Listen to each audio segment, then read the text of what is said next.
병실에 이제 회진을 가게 되는데 가보면은 환자가 방긋 웃고 있는 거예요. 별로 안 아파해요. 그러면 굉장히 큰 보람을 느끼죠.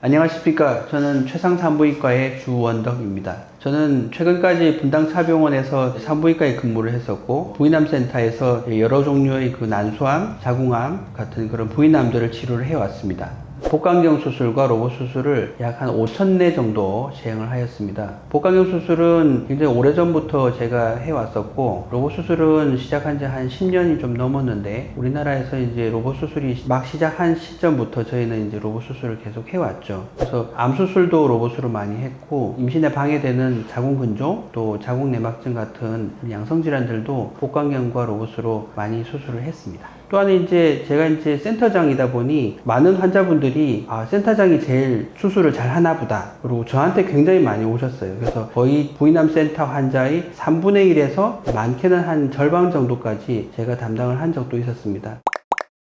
특히 이제 암 수술의 경우에 로봇 수술이 굉장히 유용한 경우가 많이 있습니다. 대표적으로 자궁경부암과 자궁내막암의 경우에 로봇 수술이 유용한데요. 그 이유는 로봇으로 사용할 때 저희가 사용할 수 있는 특별한 기능이 있습니다. 파이어플라이라고 하는 기능인데 그것은 우리 몸에다가 형광물질을 주입을 한 다음에 주입한 경로를 따라서 림프절들이 가는 길을 저희가 찾아요. 그러면은 거기에 암이 전이하는 경로를 우리가 추적을 할 수 있는데 제일 처음으로 도달하는 림프절을 저희가 감시 림프절, 센티넬 림프노드라고 부릅니다. 거기를 저희가 검사를 해서 만약에 거기에 암이 없다면 많은 수의 림프절들을 제거를 하지 않더라도 이 사람의 림프절 전이 여부를 알 수가 있는 거죠. 그렇게 되면은 모든 림프절을 다 제거해서 부작용을 유발하는 것보다 훨씬 합병증을 줄일 수 있는 그런 장점이 있습니다. 그래서 이 경우에는 꼭 로봇을 사용하는 것을 권장을 합니다. 또 양성질환의 경우에서도 로봇이 굉장히 빛을 발하는 경우가 있는데 난소의 경우에 만약에 저희가 이제 난소의 혹을 제거하고 난 다음에 이거를 지혈을 하기 위해서 고주파 지혈기로 이렇게 지진다던가 이렇게 되면은 난소의 기능이 굉장히 떨어지게 돼요. 특히 젊은 여성들, 가임 여성의 경우에 이렇게 수술을 하게 되면은 수술은 잘 됐다라고 하는데 여성으로서 이게 호르몬 분비 기능, 그 다음에 배란 기능이 굉장히 떨어져서 아기를 갖는데 좀 어려움을 겪는 경우를 많이 보게 됩니다. 그래서 로봇 수술의 장점이 잘 꿰매는 이 바늘과 실로 꿰매는 그런 게 굉장히 쉬운데 복강경은 사실 그게 좀 어려워요. 복강경으로 이거를 일일이 꿰맨다는 거는 시간 그 다음에 수술자의 그런 노력이 많이 필요하고 굉장히 숙련이 필요합니다. 하지만 로봇 수술의 경우에는 이 로봇팔이 사람의 손목과 손가락을 움직이는 것과 동일하게 여러 각도로 이렇게 움직이기 때문에 굉장히 자연스럽고 쉽게 이 난소를 꿰맬 수 있어서 꿰매는 것으로 대개는 지혈이 되거든요. 그러면은 난소 조직을 손상하지 않고도 굉장히 수술을 잘 할 수 있게 됩니다.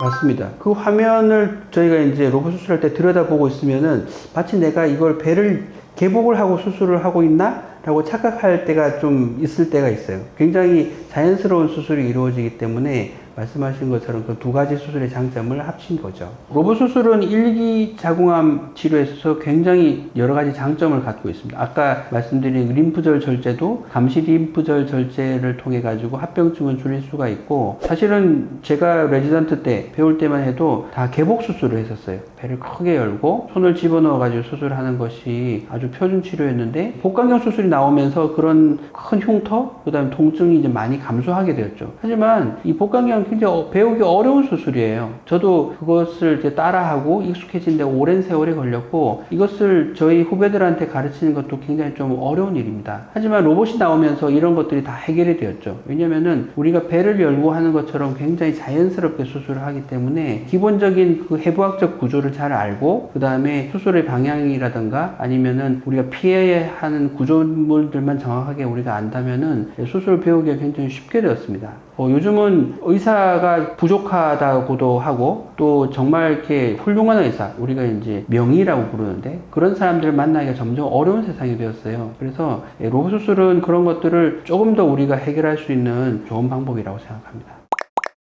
네, 누구에게나 그 만나기 싫어하는 경우가 있어요. 유착이라는 게 있습니다. 옛날에 제왕절개 수술을 여러 번 하신 분들, 또 뭐 맹장 수술이나 담낭 수술을 해서 배 안에 있는 장기들, 특히 장과 난소, 장과 자궁 붙어 있는 경우가 있어요. 이런 경우에 굉장히 저희가 애를 많이 먹죠. 또 이제 수술하지 않더라도 병 자체가 유발을 하는 병들이 있는데, 예를 들면은 자궁 선근증, 자궁 내막증과 같이 그 병 자체가 스스로 유착을 유발을 하는 그런 질환들도 있습니다. 피해가고 싶은 질환이고, 그런 분들은 수술할 때 만나지 않았으면 하는 바람은 있지만, 어떤 면에서 의사의 이제 숙명과 같은 그런 이제 일을 이제 겪게 되죠. 그래서 이제 그런 일들을 이제 여러 번 겪었는데, 다행스럽게도 문제들이 잘 해결이 되었어요. 또 하나는 굉장히 혹이 큰 경우죠. 큰 혹은 이 뱃속에 있는 그런 공간이 매우 이렇게 좁아지기 때문에 시야도 나쁘고, 그 다음에 이제 수술을 할 때 기구를 넣거나 하는 것들이 굉장히 어렵게 됩니다. 옛날에는 무조건 그래서 다 개복을 했었는데요. 요즘은 웬만큼 큰 혹들도, 특히 로봇의 경우에는 큰 혹도 굉장히 정밀하게